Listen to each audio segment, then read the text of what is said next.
Shalom saudaraku yang dikasihi oleh Tuhan Yesus Kristus. Pada saat ini saya ingin membagikan kepada kita sekalian firman Tuhan yang terdapat di dalam 1 Petrus ayatnya yang ke-8 sampai ayatnya yang ke-11. Firman Tuhan berkata kepada kita, sadarlah dan berjaga-jagalah, lawanmu si iblis berjalan keliling sama seperti singa yang mengaum-ngaum dan mencari orang yang dapat ditelannya. Lawanlah dia dengan iman yang teguh, sebab kamu tahu bahwa semua saudaramu di seluruh dunia menanggung penderitaan yang sama. Dan Allah sumber segala kasih karunia yang telah memanggil kamu dalam Kristus kepada kemuliaannya yang kekal, akan melengkapi, meneguhkan, menguatkan, dan mengokohkan kamu sesudah kamu menderita seketika lamanya. Ialah yang empunya kuasa sampai selama-lamanya. Amin.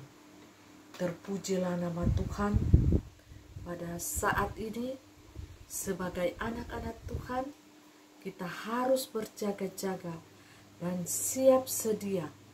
Kita harus menyalakan iman pelita kita di tengah-tengah dunia ini.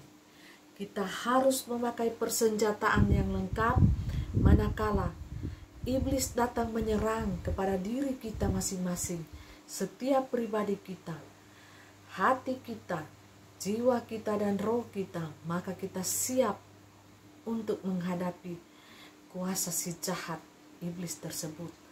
Bapak, Ibu, Saudaraku yang dikasihi oleh Tuhan Yesus Kristus, sadarlah dan berjaga-jagalah, lawanmu si iblis berjalan berkeliling sama seperti singa yang mengaum-aum mencari orang yang dapat ditelannya.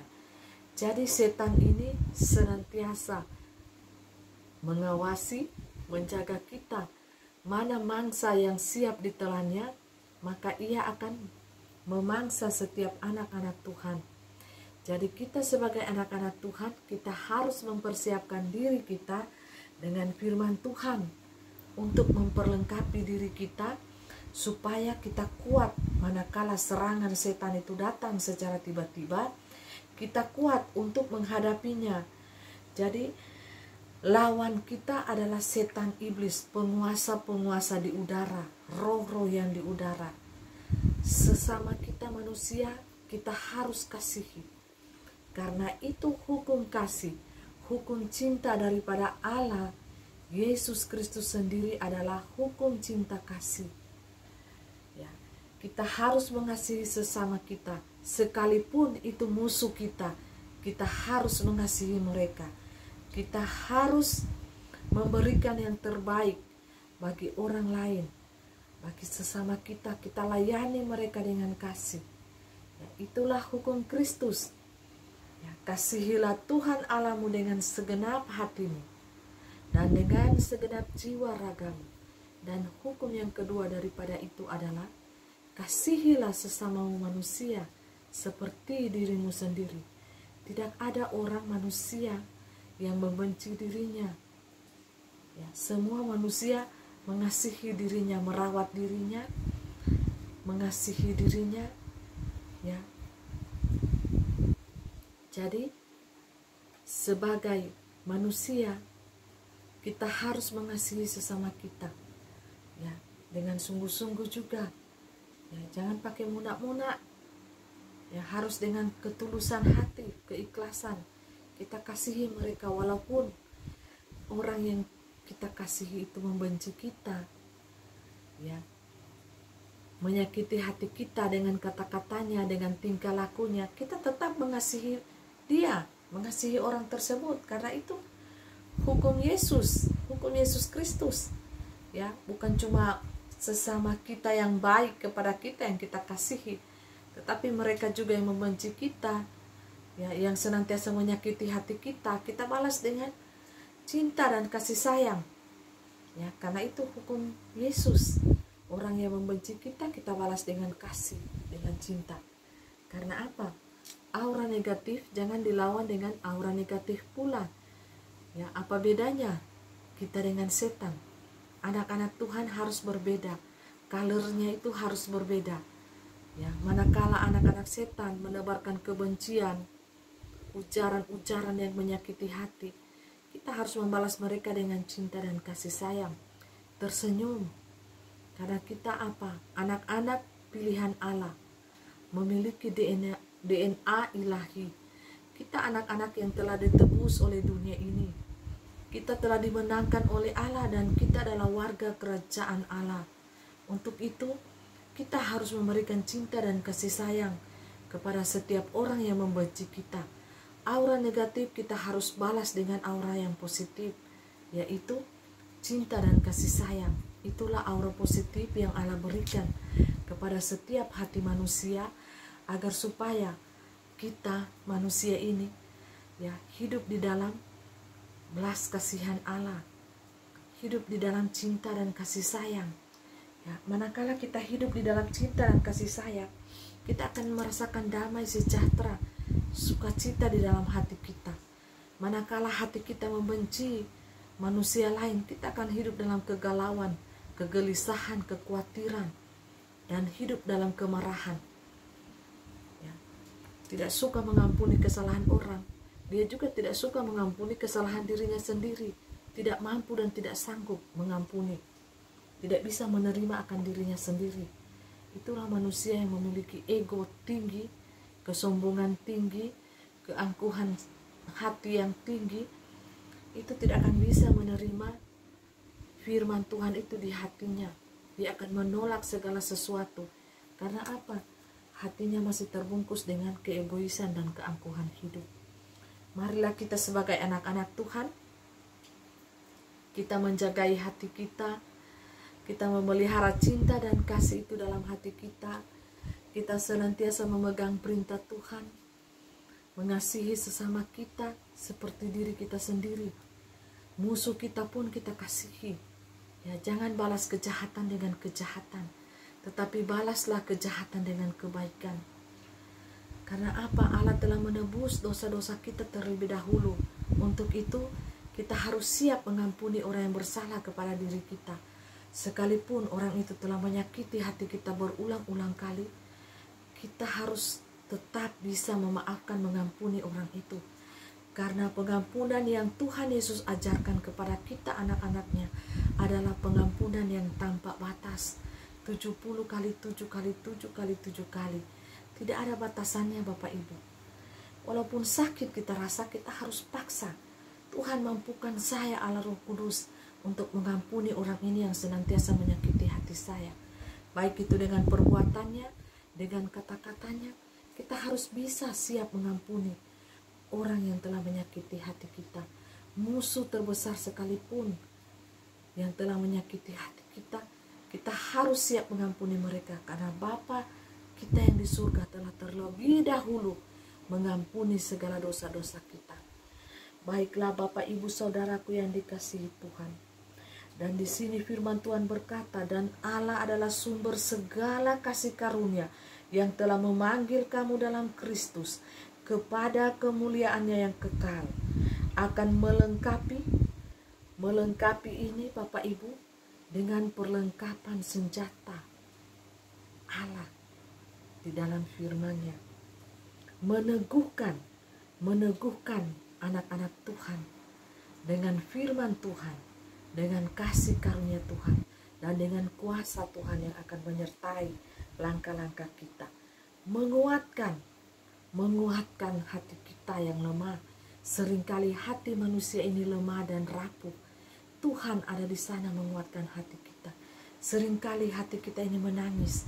Tuhan ada di sana untuk menghibur hati kita. Allah Roh Kudus itu senantiasa menguatkan hati kita, menghibur hati kita, bahkan memberikan kelegaan kepada hati kita, mengokohkan iman percaya kita yang seringkali ragu-ragu kepada Tuhan. Seringkali manusia merasa khawatir, datang keraguan-raguannya, datang kekhawatirannya, datang intimidasi iblis, Tuhanlah yang akan mengokohkan iman kita. Kamu adalah anakku, kamu adalah duta-dutaku, kamu adalah mercusuarku, kamu adalah pelita di kegelapan malam, kamu adalah terang lilin cahaya di kegelapan malam. Walaupun terangmu tidak bersinar seperti orang lain, tetapi kamu telah memberikan seberkas cahaya kepada sesamamu, kepada orang lain. Itu semua telah diperhitungkan oleh Bapa Surgawi, Bapak Ibu Saudaraku yang dikasihi Tuhan. Sesudah kamu menderita seketikanya. Nah, inilah Bapak Ibu firman Tuhan yang kita terima pada saat ini. Proses Tuhan selalu ada di dalam kehidupan kita. Manakala Tuhan mengasihi, menyayangi anak-anaknya, maka Ia akan memproses setiap anak-anak Tuhan. Dia akan mengajari kita segala hal di dalam kehidupan ini, segala hal apapun juga, baik itu di dalam roh kita, supaya kita menjadi mempelai Tuhan yang indah, bersinar di hadapan Tuhan. Baik itu Tuhan memproses hati kita, memproses karakter kita, memproses sifat-sifat kita yang tidak berkenan di hadapan Tuhan. Itu semua akan diproses oleh Tuhan. Semuanya akan dipangkas.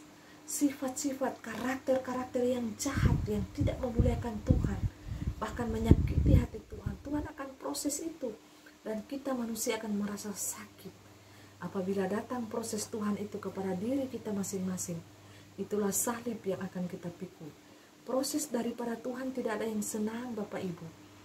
Sakit, tetapi itu mendatangkan sukacita, damai sejahtera, dan kebahagiaan selama-lamanya permanen di hati kita. Walaupun apapun yang kita hadapi, kita alami badai kehidupan ini yang menggoncang kita, ya, tetapi kita akan terbang seperti burung Raja Wali di tangan Allah. Kita akan bersama-sama terbang melangkah dengan Allah, karena kuasa Allah itu senantiasa menyertai kita, mengokohkan kita, meneguhkan kita, menghibur kita. Ya, itulah proses dari Tuhan. Kita harus menjalani semuanya itu. Proses daripada Tuhan ini. Kamu akan menderita seketika lamanya. Ada waktu yang Tuhan tentukan kepada setiap orang manusia. Beda-beda waktu proses dan pengujiannya. Karena apa? Proses daripada Tuhan itu juga tidak melebihi kekuatan kita manusia. Tuhan tahu proses yang kita jalani. Tuhan tahu kemampuan kita, anak-anaknya. Karena sehelai rambut pun jatuh, Tuhan tahu. Jadi Bapak Ibu Saudaraku yang dikasihi oleh Tuhan Yesus Kristus, mari kita berikan hati kita, kita berikan hidup kita untuk kemuliaan Tuhan. Mau kau saudara dan saudari diproses oleh Tuhan. Mau kau saudara dan saudari dikatakan bercahaya, bintang di hatinya Allah. Jalani kehidupan ini, jalani proses daripada Tuhan itu. Walaupun kita akan sakit, menderita, ya, dengan waktu yang Tuhan telah tentukan, tetapi itu semuanya mendatangkan damai sejahtera dan sukacita yang permanen di hati kita. Jalani proses Tuhan itu, karena kita akan menjadi manusia yang bercahaya, manusia yang menyerupai intan berlian di hadapan Tuhan. Jadi ikutilah proses Tuhan itu. Jadikanlah diri kita menjadi pribadi, makhluk Tuhan yang taat, setia, dan berkenan di hadapan Tuhan. Milikilah roh yang bercahaya di hadapan Tuhan. Anak-anak Tuhan, janganlah kita tinggal diam di dalam dosa kita. Kita tertidur lelap di dalam dosa kita, di dalam kenikmatan dunia ini. Jangan. Bapak Ibu Saudaraku yang dikasihi Tuhan, anak-anak Tuhan, kita akan mendapati kecewa, kegalauan, kekhawatiran, segala apapun kita akan menghadapinya. Apabila kita tidak mengandalkan Tuhan, kita akan merasa ketakutan menghadapi dunia ini, karena dunia ini di akhir zaman ada banyak hal-hal yang akan terjadi dalam sekejap mata. Kita akan goyang, kita akan bimbang, tetapi manakala kita berseru kepada Tuhan, disitulah nyata kuasa dan kasih Tuhan. Kita akan rasakan dan kita akan lihat, dan kita akan nikmati berkat-berkat Tuhan itu, baik berkat rohani maupun berkat jasmani. Tuhan akan mencukupkan segala apapun, makan, minum, pakai kita. hanya di dalam kasih dan karunia Tuhan. Jadi Bapak Ibu Saudaraku yang dikasihi Tuhan, ialah yang mempunyai kuasa sampai selama-lamanya. Siapakah dia? Yaitu Allah Yeshua HaMashiach Elohim. Dialah yang mempunyai kuasa sampai selama-lamanya. Terpuji-pujilah nama Tuhan. Biarlah firman Tuhan ini meneguhkan kita, menguatkan iman kita, dan senantiasa kita bersyukur, mengucap syukur di hadapan Tuhan, dan kita senantiasa bersukacita di hadapan Tuhan. Bersukacitalah selalu di dalam Tuhan. Bersukacitalah selalu di dalam menjalani kehidupan ini. Renungkanlah firman itu siang dan malam, dan jadilah mempelai Kristus yang setia, taat, dan hidup berkenan di hadapan Tuhan. Dan jadilah penyembah-penyembah Tuhan yang hidup di dalam roh dan kebenaran Tuhan. Bertobatlah jikalau kita masih suka dan gemar melakukan dosa. Segera bertobat dan ambil tindakan. Saya Tuhan mau menjadi anak Tuhan yang bercahaya, hidup kudus di hadapan Tuhan, menjadi mempelai Kristus yang mulia bercahaya di tengah-tengah dunia yang gelap ini. Haleluya, terpujilah nama Tuhan. Tuhan Yesus memberkati kita. God bless you all. Terpujilah nama Tuhan. Kita akan bertemu kembali pada video-video selanjutnya. Kiranya nama Tuhan semakin dimuliakan di tengah-tengah dunia ini, dan nama Tuhan semakin dikenal di seluruh dunia. Biarlah semua lutut, semua lidah mengaku bahwa Yesus yang adalah Tuhan dan Juru Selamat bagi jiwa dan roh di kehidupan kekekalan nanti. Haleluya. Amin.